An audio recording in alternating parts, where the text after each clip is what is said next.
પણ વાયુ હોય તો ઉગે, વાયા વગર ઉગે નહીં. વાયુ હોય તો ઉગે ને. આ તો બધા પૈસાનો ધુમાડો જ કરી નાખ્યો, વાયુ નહીં કંઈ. એટલા પૈસાનું કોઈ પુણ્યદાન કર્યું હોય, કોઈ ગરીબોને ખવડાવ્યું હોય, કોઈ ગાયોને દાન કર્યું હોય, કોઈ કૂતરાને પારેવાને ચડ્યું.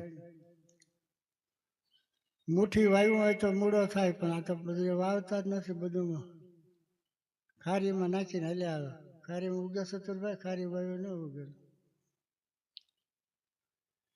એમાં સારી જગ્યાએ વાપરે તો વધે, પણ નકર તો વધે નહીં. યાત્રા કરવામાં અત્યારે કાંઈ છે નહીં, બધી સારી કોઈ લાવો છે. આ ભગવાનને પીગે લાગવાના આટલા પૈસા, આ ભગવાનને પીગે લાગવાના આટલા પૈસા. હા, એ કરતા આપણે મફતમાં પીગે લાગી લો ને ભાઈ. બાકી જગતમાં દુનિયા જોવાનું છે, બીજું કાંઈ છે નહીં. ના દર્શન કરે એવું. હું એમણે બધા અરે હળિયા ચડી ગયો, જો આ ફોટા બધા સમજો. એટલે આમ ઉત્તરથી માંડીને દક્ષિણ સુધી ફરી ગયો બધું. મને હળિયા ચડાવી દીધો તો આવડાય ને મારી દીકરી હારે નારે.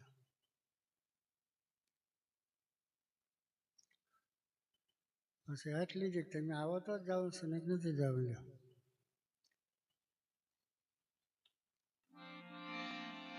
તો ભગવાને દેવ કરતા દુર્લભ આપણો માનવનો અવતાર છે. આપણે ઘરે બેઠા જે થાય કે ભગવાનનું નામ, ઈશ્વર ભજન કરવાનું છે. એક જ નામ પકડવાનું છે, બાકી કાંઈ છે નહીં. બાકી તો બધી વાતો કરીએ વડા થતા નથી, ને મહેનત કર્યા વિના કાંઈ મળતું નથી. પણ અંતરમાં વેદના હોવી જોઈએ કે હાલો આજે શિબિર છે, બાપુએ શિબિર રાખીને શિબિરમાં જઈશું, સત્સંગ સાંભળશું. સાંભળેથી કાંઈ નથી, એને અંતરમાં ઉતારવા. મોર થાળી ભરીને મેલી, પણ ખાઈ તો ધરાય ને કે ન ધરાય. એમ શબ્દને જો અંતરમાં ઉતારો અને એનો ગ્રહણ કરો તો મેળ આવે, બાકી તો નથી. જીવનમાં કાંઈ છે નહીં.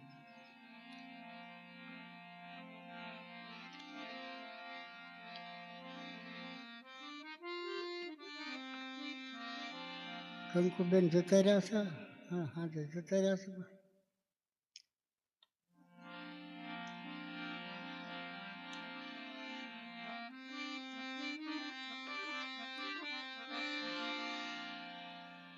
ગુરુ શિષ્યની વેદના શું હોય છે અને ગુરુ શિષ્યનો નાતો શું હોય છે, એ આપણને કાંઈ પૂરી ખબર જ નથી.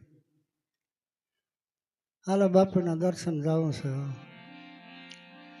પણ દર્શને જવામાં પોતાનું પૂર્ણ શ્રદ્ધા વિશ્વાસ હોય તો એ સિદ્ધ કાર્ય થાય. આ શિષ્યની વેદના ગુરુ પાસે હોવી જોઈએ. આપણે જે કાંઈક જય ગુરુ મહારાજ પાસે પ્રભુ હોય, અમને અમારો કાંઈક હાથમાં ઉધાર થાય એવું કરો. આપણે એવું માગવું જોઈએ. આ કેટલાય ટાઈમથી આવો છો તમે. આપણે સત્સંગ શિબિર રાખી, દર મહિને બીજના ભજન સત્સંગ હોય છે. શિષ્ય 11,000 છે મારી ગણતરી મુજબ. ચોપડાવાળા લોકો ટોટલ મારતા હોય છે 11,000 છે. એમાં કેટલા છે જોજો. કોઈને ભૂખની વેદના નથી, કોઈને ભૂખ લાગી જ નથી. સીતારામ સીતારામ. જો અંતરની વેદના હોય ને તો મેળ આવે, નકર આવે ને. અંતરની વેદના પોતાનામાં સાચી હોય. અને માર્ગ પકડ્યા પછી માર્ગ મુકાય નહીં. ઘડી કોઈલા માર્ગે જઈશું, ઘડી કોઈલા માર્ગે જઈશું તો આ જીવન પૂરું થઈ જશે, દિવસ હાથમી જઈશું. છોકરા મોટા થશે ને પછી ગઢપણમાં ગોવિંદ ગાઈશો, કાંઈ છે નહીં. આજે હવે ગઢપણ થઈ ગયો, બોલવું હોય આમ બોલાય છે. આમ ગઢપણમાં કાંઈ થાય શકે નહીં. આ શરીરમાં કાંઈક શક્તિ હોય ત્યાં સુધી કાંઈક ઈશ્વર ભજન કરી લેજો. મારી ભલામણ છે.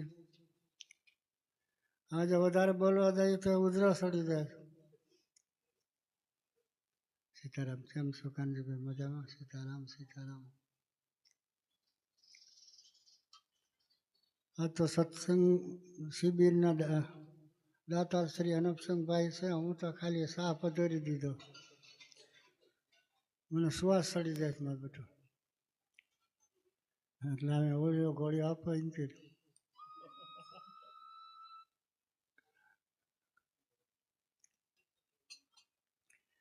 ગુરુ શિષ્યના નાતાની ગુરુ શિષ્યમાં પણ વેદના કેવી હોવી જોઈએ. કાળી આંખના રસપૂત થઈ જાય મોરારી, મધ ગુજરાતના રહેવાસી એને એક દિવસના સમયે અંતરમાં વેદના થઈ કે મારે દ્વારકા પ્રભુની યાત્રાએ જવું. પોતે સંગ લે અને બધું સીધું સામાન હારે લઈને નીકળ્યા. ગામડે ગામડે રાતવાસો રોકાતા જાય, ભજન કીર્તન કરતા જાય. પણ જ્યારે પંસાળ ભૂમિની અંદર આવ્યા ને ત્યારે ગામડાઓને ખબર પડી કે આ તો સંઘ દ્વારકા જાય છે. ત્યારે પંસાળી ભૂમિકાના માણસોને પહેલાના સમયની અંદર બિચારાને પહેરવા કપડાય નહોતા. પણ જે જેનેથી બને એવી જે સેવા સંઘની સેવા કરવા માટે કોઈ દૂધ લઈ આવ્યા, કોઈ છાશ લઈ આવ્યા, કોઈ પાણી લઈ આવ્યા, કોઈ જમવાનું લાવ્યા. ત્યારે મોરારી દાસના અંતરમાં પ્રકાશ થયો, જીવન પ્રભુ તો અહીંયા શું કામ આવ્યો છે મને આજ ખબર પડી. તું પ્રેમને વસ્ત્રો રાજીવાલો મારો શું કરે પંડિતને કાજી, આ પબ્લિકને પહેરવા વસ્ત્ર નથી પણ અમારી સેવા માટે આજે જે બને એવી બધી સેવા કરવા માટે આવી ગયા. એટલે તું પ્રેમને વસ્ત્રને તું આની પર આવ્યો છે નક્કી છે મને. મોરારી હાંકનો રસપૂત અને એ મારી ગોળી આવે શિષ્ય એને કેટલા બધા હતા. સત્સંગ શિબિર હાલતી ત્યારે આ જીવન નામનો જે કોળ છે એ કોઈ વાહ છેડે બેઠેલો, એને સોના ને એક પાયસો ને કેડિયા ને એક બા ને બાર શિવાળો બેઠો. પછી મોરારી દાસજીનો સત્સંગ હાલતો ને બધા સેવકો બધા બેઠા હતા. પછી મોરારી દાસે કીધું કે ભાઈ જેને કાંઈ જોતું હોય તો તમે માગી લેજો. કોઈ ન બોલ્યા પણ એ જીવન નામનો કોળે બોલ્યો કે બાપુ મારી અંતરની વેદનાને પૂરી કરજો. અમારા ચતુરભાઈ જોવા બધા બેઠા એને મને હું ધોળે દાઢીએ લગ્ન કરવા છે બાપુ ભાઈ હું માગ્યું, કારણ કે પૂરું ન સમજાય કે જ્યાં સુધી સંતની દ્રષ્ટિ મનોમન વાત ન કરી લે ત્યાં સુધી સંત ન કહી શકે. મોરારીદાસ સામે એને એટલું કીધું બાપુ મારી અંતરની વેદનાને પૂરી કરજો. કે કાંઈ વાંધો નહીં બેટા, સમય આવ્યો તારી વેદનાને પૂરી કરીશ.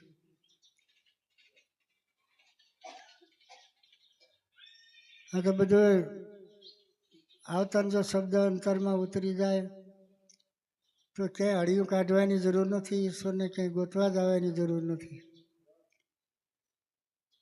આદમ તો અંતરમાં રહે, ભજન કરે તો ભેટે. પીડ્યું અહીંયા ગોતે ને ગોતે સેટે સેટે નથી, કાંઈ મળતું નથી. તો આજે એ જીવને માંગણી કરી મોરારીદાસ પાસે કે મારી અંતરની વેદનાને પૂરી કરજો, કે સમય આવે જરૂર કરીશ.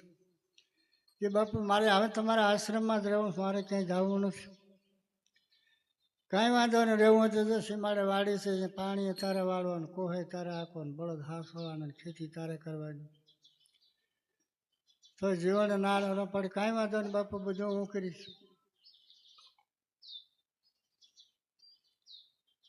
હવે સીમાડાની વાડી છે, જીવણીયા થઈ જય ગુરુ મહારાજની એને લગ્ન લાગી ગઈ. એક દિવસના સમયે મોરારીદાસ વાડી આંટો મારવા ગયા, કારણ કે એને સદાયમ જવાનો ટાઈમ થઈ ગયો હતો. એટલે મેં જીવનને વચન આપેલું છે કે હું સમય આવ્યો તારો અંતરની વેદનાને પૂરી કરીશ. તો હવે કાલે તમારે સદાયમ જવાનું છે, તો આ જીવનને મળી આવું, જીવનને એની જે કાંઈ વેદના હોય પૂરી કરું. મોરારીદાસ જ્યારે વાડી આંટો મારવા ગયા ત્યારે કોહીની મેળાએ હાલે છે, નાકાઈની મેળાએ વળે છે. જીવન તો ગઈ ગયો, વાહ ગુરુ મહારાજ, વાહ ગુરુ મહારાજ, જય ગુરુ મહારાજ. મોરારીદાસે વાડીમાં આંટો માર્યો બધી, ત્યારે નાકાઈની મેળાએ વળે છે, કોહીની મેળાએ ભરાય ઠલવાય. આંટો મારીને જ્યાં જોયું ત્યાં જીવન એક ખૂણામાં બેઠો. અંતરની વેદનાને રજૂ કરે. પ્રભુ મારી જે અંતરની વેદના મારા ગુરુ મહારાજ મારી પૂરી કરશે. આવી વેદનાથી અત્યારે તમે 1000 રૂપિયા રોજના 500 રૂપિયા પગાર આપો તો એ એક કામ કરે, કો હાકે કાં પાણી વાળા કાંઈ જે કાંઈ બે કામ તો નથી કરે. આ તો બધું કામ. પણ એને એક શબ્દની સોટ લાગી જાય. એક શબ્દથી એની મેળાએ કો હાલતો તો, એની મેળાએ નાકા વળતા હતા. પણ એક શબ્દને પકડી લીધો હતો. જ્યારે મોરારી દાસે કીધું ધામ દેવતા જીવન તો તન મન ધનથી છૂટતા ગુરુજી સામે લાગી ગઈ. મોરારી દાસે આડોવાળો આંટો માર્યો પણ જીવન લાગ્યો નહીં. પછી છતાંય મોરારી દાસે હાથ કર્યો, જીવન કે હા બાપુ, કે માફ કરજો, મને જરાક ઊંઘ આવી ગઈ. કાંઈ વાંધો નહીં બેટા. ઘણી આડીવાળી વાતો કરી પણ જીવને કાંઈ માગ્યું નહીં, મોરારી દાસે કાંઈ આપ્યું નહીં. આંટો મારીને જતા રહ્યા. તે દિવસે રાત્રે જ મોરારી દાસને સદામ જવાનું હતું. પણ જીવનની અંતરની વેદના અધૂરી રહી ગઈ. પણ માગ્યા વગર માય નથી પીરેથી કે છે ને એમાં જીવને કાંઈ માગ્યું નહીં. એ છેલ્લે એટલું જ કીધું હતું કે મારી અંતરની વેદનાને પૂરી કરજો. મોરારદાસનો સમય થઈ ગયો, એને સદામ જવાનો રાતે ટાઈમ થઈ ગયો. હાથમાં શ્રીફળ. રાતના 12 વાગ્યે તક્ષકો પોતે પોતાનો દેહનો ત્યાગ કરી દીધો. ગામડેથી બધા શિષ્યની ખબર પડી એટલે ટોળા બધા મંડ્યા આવવા. જીવન જે વાડીએ કામ કરતો હોય બાજુમાંથી મોટો માણસોનો ટોળો નીકળ્યો એટલે પૂછ્યું, ભાઈ ક્યાં જાવ છો? તો તને ખબર નથી? કે ના, કે મોરારી બાપુ સદામ ગયા, કોઈ દી ન જાય. મને વચન આપેલું છે કે મારી અંતરની વેદનાને પૂરી કરીને પછી જઈશ. તો જીવન હાથું ન માન્યું. થોડી વાર થતા ફરી બીજો ટોળો નીકળ્યો એટલે પછી જીવનનો હયો હાથ ન રહ્યો. પછી દ્વારિકા વાળાને કે જો આ કોને બળદિયા જોડેલા છે એમના, તારે છોડવા હોય તો ભલે, મારવા હોય તો ભલે, હું છોડવા રહેવાનો નથી. ઈકો ઊભો મૂકીને એમને જતો રહ્યો. ગામના પાદરી જ્યાં આવ્યો હતા, બધી સેવકોની બધી રમઝટ જામેલી પાલખી ગામમાં ફરી અને સમાજના કિનારે આવીને ઉતારી. ત્યારે જીવન અહીંયા પહોંચ્યો કહો, પ્રભુ મને વચન આપીને ગયા છો, તો વચનને ની કિંમત છે. વચન પ્રમાણે જો વર્તમાન નહીં થાય, તમારી મારી કોઈ કિંમત નથી. પાલખી ઉતારી સમાજના કિનારે. પછી જીવન બધાને કહે, ભાઈઓ ઉભા રહ્યો, હું તમે શિષ્ય છો તો હું એનો શિષ્ય છું. પણ મારે એક બે શબ્દ મારા ગુરુને કહેવાના. પણ તારો બાપ એ જ જીવતો હતો ત્યારે ન કીધું ને અત્યારે. અરે પણ કે બેઠો છે ને હું ન સાંભળે. કે મને એક રામસાગર આપો ભાઈ. અમુક આપો ને અમુક ભાઈ ગાંડું કહેવાય, રામસાગર માથામાં ફોડશે ને આમ તેમ. અમુક ડાયા માણસો થાય ભાઈ આપો ને. ત્યારે મોરારી દાસ જીવન હાથમાં રામસાગર લઈને એના ગુરુ મહારાજને કહે છે, હેજી ગુરુ મહારાજ. હા, બધું આવું ખાલો પડવા માંડી રહે છે મગજમાં. હેજી ગુરુ મહારાજ, ગાય મોરારનો મહિમા, ગાય ગુરુના ગમથી. અવગુણનો નથી પાર, પણ અળગામ ન થાય છો મારાથી. હે ગુરુ મહારાજ, સર્વે સંતોને માથે મોડ, તમારી માથે મારી વર્તી હતી. તમે થયા ધરતીના ઢાંકણ હાર. જુનાગઢ માતા ધરતી, તો તમે આજે તમારો દેહનો છોડીને હાલે, અમારો શું? મને વચન આપ્યું છે એનો શું? કે ગુરુ મહારાજ સાંભળી લો. હેજી ગુરુ મહારાજ, સિંહના ન હોય કોઈ દી શેન, બીજાના ફરે ટોળા. સિંહના તો શેન કોઈ દી હોતા નથી, બીજા તો બધા જાનવરોના ટોળા ફરતા. સિંહ તો જંગલમાં એકલો જ હોય. ગુરુ મહારાજ સિંહના ન હોય શેન, બીજાના ફરે ટોળા. પણ મોરાજ સરીખા મહારાજ મને હવે મળવાના છે થોડા. પણ ગુરુ મહારાજ, હું તો ગભણ જાતનો ગરીબ જાતનો કોળે છું. પણ એક દિવસના સમય હાલ્યો જતો ને સોરે મહાભારતની કથા વંચાતી. ત્યારે ખંભે પાવડો લઈને નીકળ્યો. પણ ત્યારે મેં એક શબ્દ સાંભળેલો છે, યાદ અત્યારે મને યાદ આવે. કે અર્જુનજી ભીષ્મ પિતાએ હામાં હામાં બાણ ખેંચતા ભીષ્મ પિતાને વાગતા ભીષ્મ પિતા ધરતી માથે ઢળી પડ્યા. ત્યારે અર્જુનજી ધોળામાં આવીને ખોળા માથું લઈને કહેવા લાગ્યા કે એ દાદા, જો તમે જશો તો આ યુદ્ધનું કાંઈ પ્રમાણ ન્યાય કોણ કરશે? તેથી ભીષ્મ પિતા એટલું બોલ્યા હતા, 100 મહિના મારા મરદને હું પાછું ઠેલું. મોરારદાસને ટૂહો માર્યો તો હબ દઈને આંખ ઉગાડી. હે જીવન, ભીષ્મ પિતાએ મોત એના 100 મહિના પાછા ઠેલ્યા. પણ મોરાર કે મારા મહિના બહાર જાઉં પાછું મોતને ઠેલી દઉં, પણ તારી અંતરની વેદના પૂરી. એવી જિજ્ઞાસા કોઈ પાસે ખરી કરે કે આપણે બાપુ પાસે કંઈક વસ્તુ લાવીને એનો કોઈ ઉપયોગ કરવો? તો બધા મારા હા બાપુ આ હારો હારો કરીને મેલ હાડા બહાર. એટલે આ તમારા આત્માનો ઉદ્ધાર કરો. હું નથી કહેતો તમે રોજે અહીંયા આવો, તમારા માળામાં મોજ કરો. એ તમને કુદરત કરાવે તો જ કરી શકો, ને કે એ ન કરી શકાય. આપણા શરીરમાં એટલે મારા બોલવાની શક્તિ નથી, આમ બોલવું ને આમ બોલાય.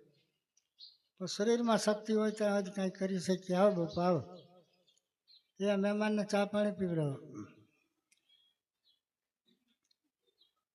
એ ભૂખ મર્યા પછી ખાવાનો ભાવ નહીં, તારી જાય તો ઓઢવાનું ગમે નહીં, અને શરીરમાં શક્તિ ગયા પછી આપણે કાંઈ કરી શકીએ નહીં. તો અત્યારે બીજું જે કાંઈ છે હું એક શબ્દ બધાને આપું છું કે ભાઈ એક જ શબ્દ પકડી લેવાનો છે. ઓમ ગુરુદેવાય નમઃ કહો તો ભલે, ઓમ રામદેવાય નમઃ કહો તો ભલે, ઓમ શબ્દ પહેલો આવવો જોઈએ.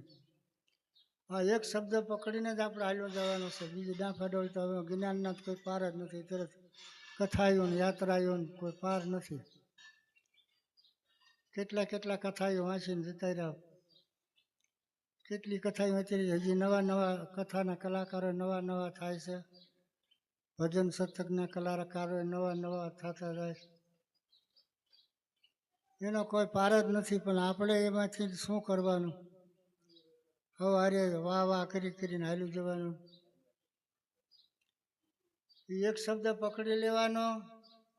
તમારા બાળ બસાને ખવડાવી પીવડાવીને શાંત વાતાવરણ થાય એટલે કલાક કલાક આમ ત્યાં વાતમાં ગાળા દેવામાં 2-2 કલાક હોઈ જાય તો એને ખબર હોય. પણ એક એક કલાક ભજન કરવાનું છે, પણ ચિત્તને ઠેકાણે રાખવાનું. એમાં કાંઈ નકરો બોલેથી ને મેળ નથી આવતો. એમાં 9 વસ્તુનો ત્યાગ કરવો પડે. કામ, ક્રોધ, મદ, મોહ, લોભ, અહંકાર, બેમાન, આશા અને તૃષ્ણા 9 વસ્તુનો ત્યાગ કરો. જ્યાં સુધી તમે ભજન કરો, આટલી વસ્તુનો ત્યાગ કરીને તમે 1 કલાકનું ભજન કરો તો 1 કલાકમાં આખી જિંદગીમાં ન કમાવો એટલું તમે કમાવો. તો આપણે ખોટી હળિયું કાઢવાની કોઈ જરૂર નથી. આ એક શબ્દને પકડી અને આમાં કોણ 1-1 કલાક માળા કરશે? કરો છો ઉછી આંગળી કરો છો. હા બસ ચિત્તને ઠેકાણે રાખીને. બીજાને વિશ્વાસ નથી એને વધારે એ બધું તો વિશ્વાસવાળાની વાત. જેને કાંઈક ગુરુ મંત્રમાંથી મેળવવું હોય તો એના માટેની આ વાત છે. ન મેળવવું એને ખોટા ધક્કા કરવાની કોઈ જરૂર નથી. સતુરભાઈ કેટલી કલાક માળા કરશો? ખાટલા બધા તોડી નાખ્યા ઘીરે ને ઘીરે બેસી બેસીને. ખાટલામાંથી ઉઠીને ઘીરે જાય, ચા પાણી પીને પાછો ખાટલા બેસી જાય. જો જીવનમાં તમારા આત્માનો ઉદ્ધાર કરવો હોય તો ગુરુ મહારાજ જે શબ્દ આપે છે એને પકડીને તમે હાલવા માંડો. અનપસંગભાઈ ક્યાંય ગયા પાછા? એટલે ફોન તો ચાલુ જ રહેશે. આ જિંદગીને સકાડા ફેરવી નાખવાના ફોન બીજો.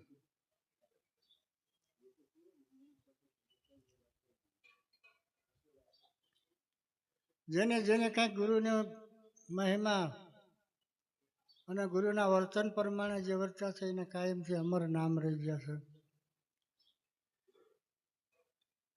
નામ રહંતા ઠકરા નાના રહત નહીં, કીર્તિ ઊંડા કોટડા પાડ્યા કોઈ દી પડે નહીં. કીર્તિ જે છે એ અમર હજી સાથ બધા જે થઈ ગયા ને જેના નામ લઈ કેટલા વર્ષો પહેલાં થઈ ગયા.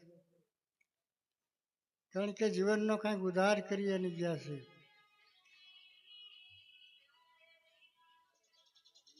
તન મન ધનથી એકાંતમાં બેસીને બધાને ઘણાની ખોટ હોય છે.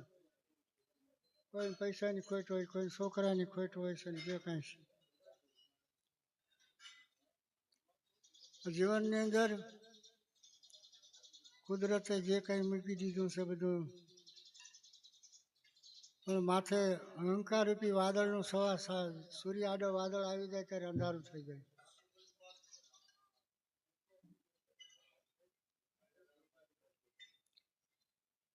સંતાનની પ્રાપ્તિ માટે ઘણા કહીએ છીએ ભાઈ તમારે સંતાનની પ્રાપ્તિ માટેની ખોટ જોવું તો તમારે ઉગમણી દિશા તરફ બેસીને ભજન કરવું.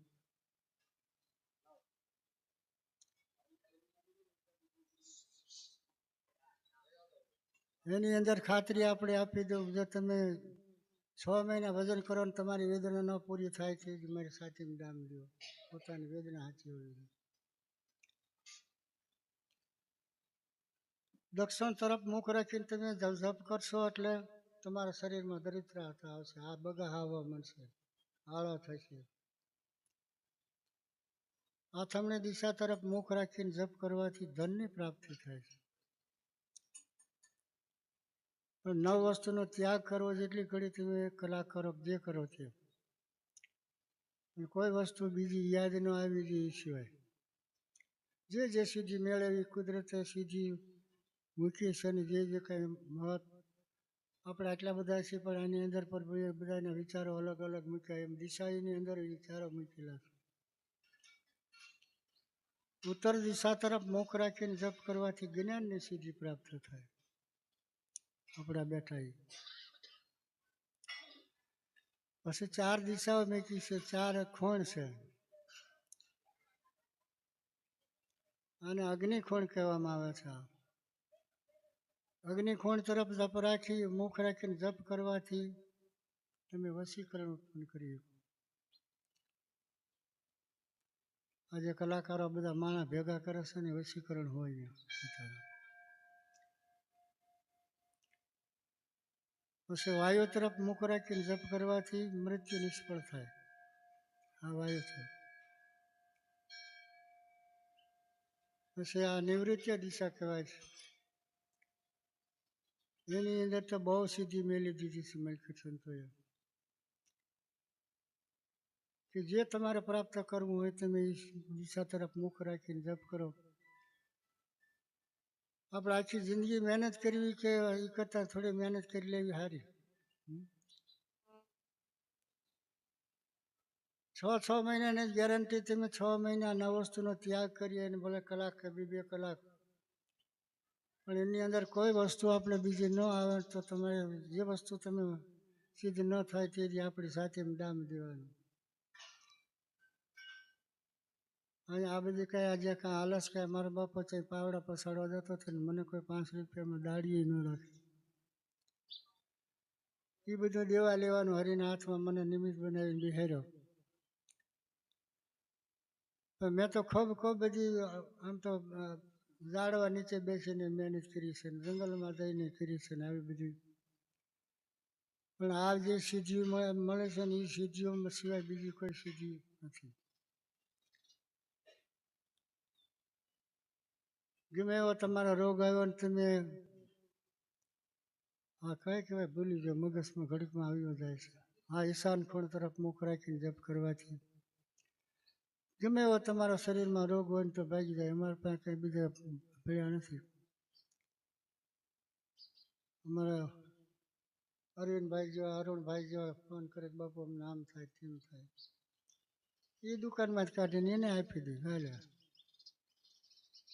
અમારી પાસે આવી સિદ્ધિ હોય બીજી કોઈ અમારી પાસે પૈસાની ને મિલકત ન હોય, જોતો હોય એટલે માગીએ એની પાસે આપે. વધારે માગીએ તો પાછા વિચારો કરાવે, પછી ગાડી લેવી છે ને આમ લેવું છે ને ખટારા લેવા છે, મોટું લેવું છે ને કાં મકાન બનાવવા છે. જોતા પૂરતું લઈએ તો ખોટો બગાડ ન થાય ને. તો બધામાં ઉત્તમ નિવૃત્તિ દિશા જે તમારે મેળવવું હોય તમે મેળવી શકો છો. આપણે કાંઈ લાંબી લાફાડોળ કરવાની જરૂર નથી, કારણ કે મેં ખૂબ માથા મારી પછી થાક્યો ત્યારે હવે આ એક વસ્તુ પકડો. તો જેટલો જેટલો ટાઈમ મળે એટલો ખોટો વ્યર્થને ખોટી વાતોમાં શ્વાસા ખોટા તોડવાની, શ્વાસા જેટલા છે એટલા પૂરા કરીને પછી ખોટી વાતોમાં જતા રહે. તો મારો ગણતરી એક જ છે બાપા, બધાને મેં કીધું ભાઈ તમે આ એક દિશા ઉપર બેસી એક નામ પકડી લેવાનું. નામે પાતક છૂટ્યા નામે નાશે રોગ, નામ સમાવડ કોઈ નથી. જપ અને તપ તીર્થ વ્રતનો યોગ તમે ગમે એ કરો તો નામનો તોલ ન આવે. તો આપણે બીજું કાંઈ પકડવાનું તો એક નામ પકડી લો અને એક નામથી આત્માનો ઉદ્ધાર થઈ જાય. તમારી જે અંતરની વેદના હોય એ ઈશ્વર તમારી પૂરી કરે.